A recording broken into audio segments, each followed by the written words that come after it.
I want to talk about the second stimulus check today. Now, Congress has been kind of deadlocked for months now when it comes to a second stimulus relief package.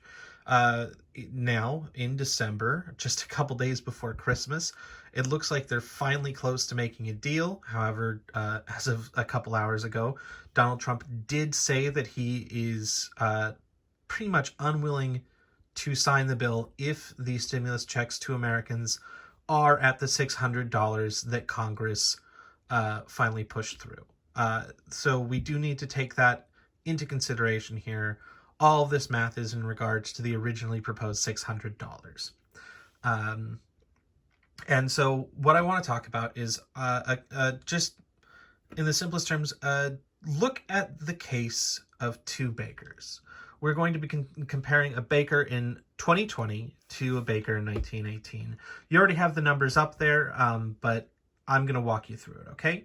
I'm throwing out a lot of figures and statistics here, and I am going to be providing links in the comments or in the description so you can look through those and double check my work. When it comes to the 1918 statistics, I processed close to about 800 data points to make sure that everything was done correctly. But at the same time, I used Excel, and I'm kind of bad at using Excel. So if I made a glaring error anywhere, please let me know. But let's start with 2020, okay? So I chose to just focus on bakers. I know that might be kind of an arbitrary decision, and in truth, it partially was. I chose bakers because they're sort of producing a food that is a staple food, and the technology that comes into baking that was available in 1918 is actually still largely comparable to the technology available for bakers today. So there were no wild technological shifts that would change output or anything like that, especially for just regular bakers. And because it's staple food, it's the prices of what they produce are going to sort of stay in check with inflation. Basically, what I'm saying is that bakers are kind of a perfect example of, I guess what I'm trying to say is that bakers are really good at showing things rising slowly over time. What I'm saying is that bakers are really good at proving things. I'm sorry for those two terrible jokes. But let's start with 2020. I used ADP's payment data, which is, I think, broad enough that it can encapsulate a pretty good cross-section of bakers in the U.S. I aggregated all of the average wages for every state in the United States, put that together into a single pay. And as you can see, the average pay for a bakery job, which is a broad term, that can be management all the way down to just someone working, the sales counter. But the average wage for a bakery job in 2020 is $12.07 an hour. If we presume that they work 40 hours a week full time, they make, before taxes obviously, about $482.80 a week. 1207 isn't particularly a lot, but compared to the federal minimum wage, which is still at $7.25 an hour, they're not doing the worst. Now let's hop over to 1918. I grabbed some data from U.S.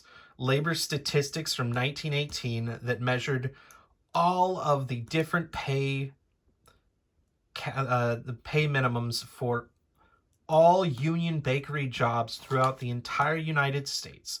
Again, just about 800 different data points. I calculated them down, and I got to the final wages for, again, an average bakery job. So that can be anything. I know that that's a little broad, but at the same time, it's the best way I could do it. But the average wage for a bakery job in 1918 is $0.506 an hour, or about 51 cents an hour. They used to work between 48 to 54 hours a week on average, so they'd make about $25.56. If we adjust that forward for inflation using the United States inflation calculator, we get about $8.79 an hour, which is still above the federal minimum wage.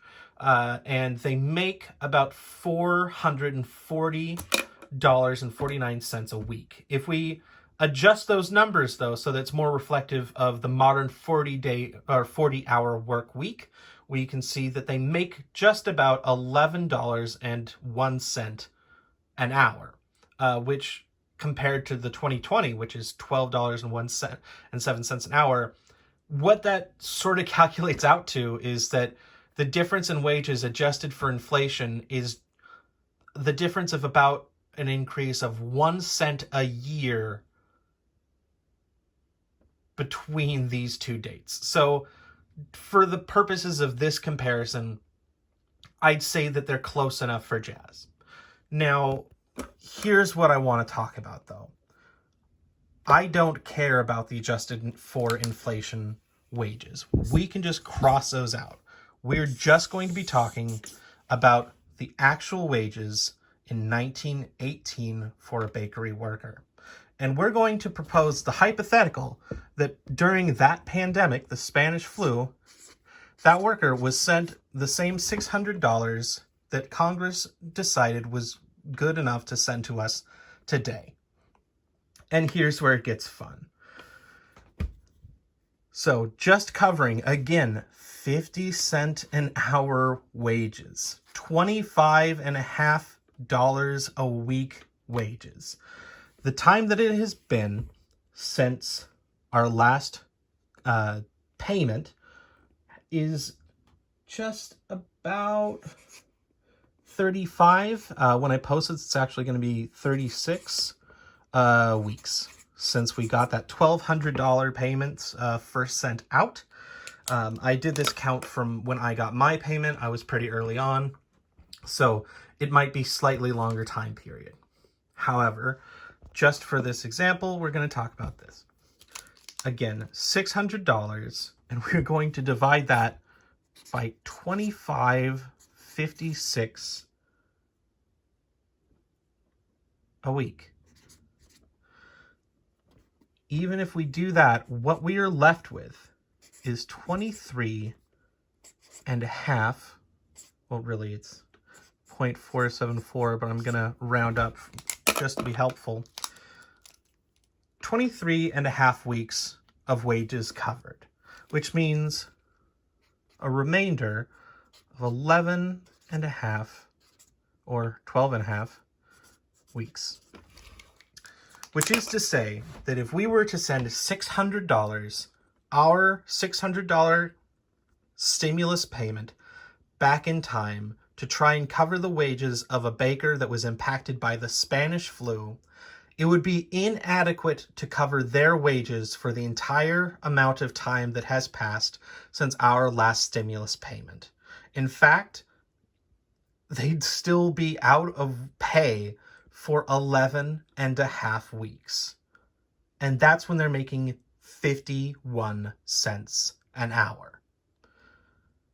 I want you to remember that when Congress talks about how they fought and how that this is a significant amount of money. I want you to remember that there were people who had to fight for it to be $600, meaning that people thought that less was appropriate, when in fact that the amount that they are sending us wouldn't even be adequate to cover 50 cents an hour work.